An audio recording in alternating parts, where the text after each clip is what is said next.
मागील काही वर्षांमध्ये रेल्वे प्रवास करताना अनेकांना आरक्षित तिकीट मिळण्यासाठी खटपट करावी लागते। अनेकांचं तिकीट कन्फर्म होत नसल्याचं प्रवाशांची अडचण होते।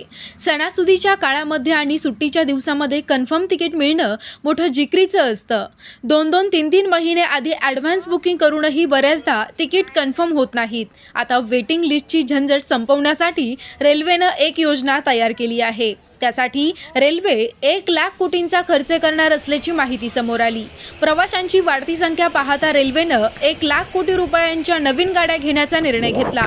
इकॉनॉमिक्स टाइम्सनं दिलेल्या वृत्तानुसार केंद्रीय रेल्वे मंत्री अश्विनी वैष्णव यांनी सांगितलं की प्रतीक्षा यादीचा त्रास दूर करण्यासाठी भारतीय रेल्वे या मेगा योजनेवर काम करत आहेत। या योजनेवर 1 लाख कोटी रुपये खर्च अपेक्षित असल्यानं त्यांनी सांगितलं, वर्षानुवर्ष धावणाऱ्या गाड्यांचे जुने कोच बदलण्यात येणार आहेत। यामुळे रेल्वेच्या ताफ्यात 7,000 ते 8,000 नवीन गाड्यांचा समावेश होणार असल्याचं त्यांनी म्हटलं।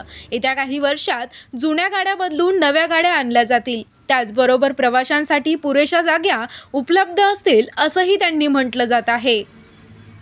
गाड्यांची संख्या वाढल्यानं जागांची उपलब्धता वाढेल। गाड्यांची संख्या वाढली की कन्फर्म तिकीट मिळण्याची शक्यता वाढेल। सध्या दररोज 2 कोटीहून अधिक प्रवासी ट्रेनमधून प्रवास करतात। रेल्वे दररोज 10,754 फेऱ्या चालवते।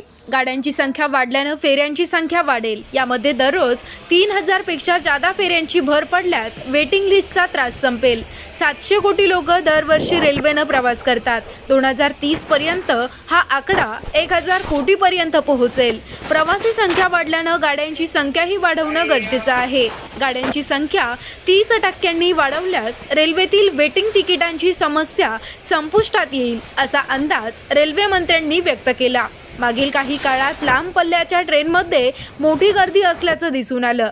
विविध मार्गावर धावणाऱ्या एक्सप्रेस ट्रेनमध्ये तिकीट आरक्षित न झाल्यानं सामान्य तिकिटावर प्रवास करावा लागतो। अनेकदा हे प्रवासी सामान्य डब्यामध्ये मोठी गर्दी असल्यानं आरक्षित कोचमधून प्रवास करतात। त्यामुळे या आरक्षित डब्यात देखील मोठी गर्दी वाढते।